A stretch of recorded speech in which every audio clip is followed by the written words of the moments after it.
Hello, everybody, and welcome to the first of my Monday messages. For those of you who don't know me, my name's Rebecca, and I use QTT personal development methods, coaching, mentoring, homeopathy, and other natural health approaches to help you and your family to stay as healthy and as happy as you can possibly be.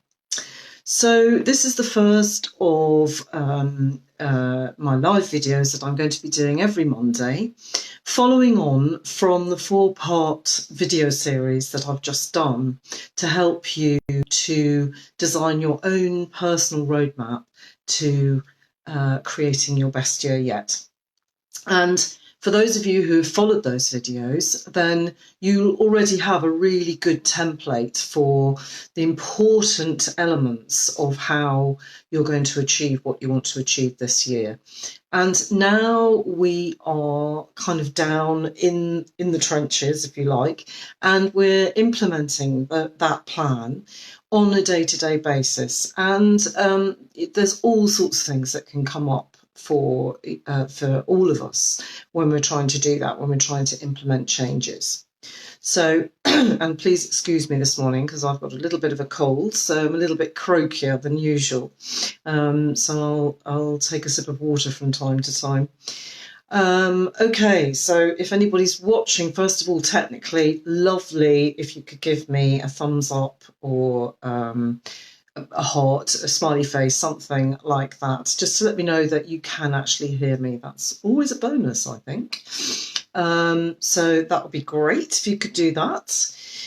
Okay, so today I thought, because when we're trying to implement any changes to habitual behaviour, things that we've been doing for a long, long time, then the important thing to do right up front, and it's kind of ongoing, but it's a good time of year to really think about this, is making space. And I know that making space or decluttering is a kind of buzzword at the moment, has been for a long time, and it can be incredibly useful when it's used in the right way. And it can be used actually on a number of different levels. Good morning, Sandra. Thank you so much for joining. So today we're talking about making space. And I'm not going to go too much into the kind of physical making space, although it is really handy. I mean, actually, the best analogy, I think, is always looking at that bulging wardrobe of clothes that becomes just overwhelming. And what happens is that you don't really see individual items. You don't have a proper assessment of what clothes that you've got. Well done, Sandra. So all you see is a jumbled mess. And often, if your brain works like mine does, if I see that much mess and that volume of mess, my brain just goes, actually, I don't want to know about any of it. So I just dismiss all of it. And I actually can't see the things that are actual real treasures in there, things that, would give me a lot of pleasure if I could just remember that I had them. And that's a bit like the way our brains work as well. So if we're trying to implement change and we're trying to do things a little bit differently, then the first thing we need to do is actually allow space for that, to actually open ourselves to the possibility that the way that we've been doing things up until now, whatever that is not the only way.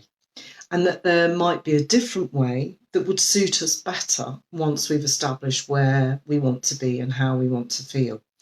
So that's really the theme that I want you to really think about for the rest of this week, is how can you make space? And it's absolutely fine if you decide, well, actually, the first thing I need to do is actually literally make physical space. that's a brilliant start. For those of you who are struggling maybe with finding the time or the space to do that daily meditation, do that daily exercise that you want to do to start the day, maybe a bit of yoga or Pilates or something like that. Sometimes it can be daunting because we haven't actually found the right space for it, and that can be literally a physical space. So I'm sure that if we looked around our houses, we all tend to have too much stuff. And if you can, just have a look at what things you perhaps don't need anymore, don't fit you anymore, are out of date maybe, and things that you can either give to charity, you can throw away, you can give to somebody else who might appreciate it.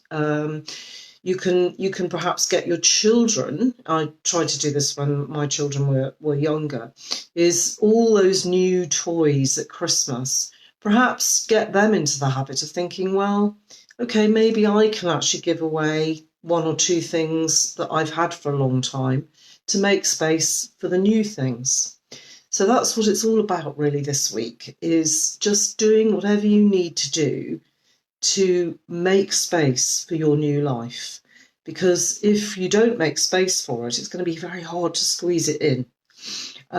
So if you are in the space where you're feeling very overwhelmed and you've got a fantastic list of all sorts of things that you want to change, all sorts of things that you want to do differently on a daily basis, and you're getting a bit kind of like that wardrobe that you're looking at that list and going, oh my God, I'll never get through all of that. Then what I suggest you do is, well, first of all, if you haven't already made a list, just get it out of your head.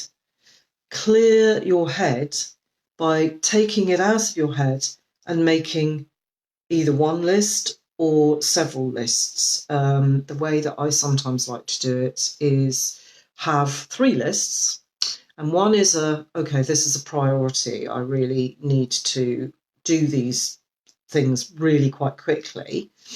Then I have a list that is, well, yeah, it's stuff that it could go, yes, I'll do it, but it's not urgent. And then I have a third list that I'm not sure about, things I'm not sure about, and I'm just going to put them on that third list because I don't want to forget them. And I'll come back to them, I'll review it in a couple of weeks.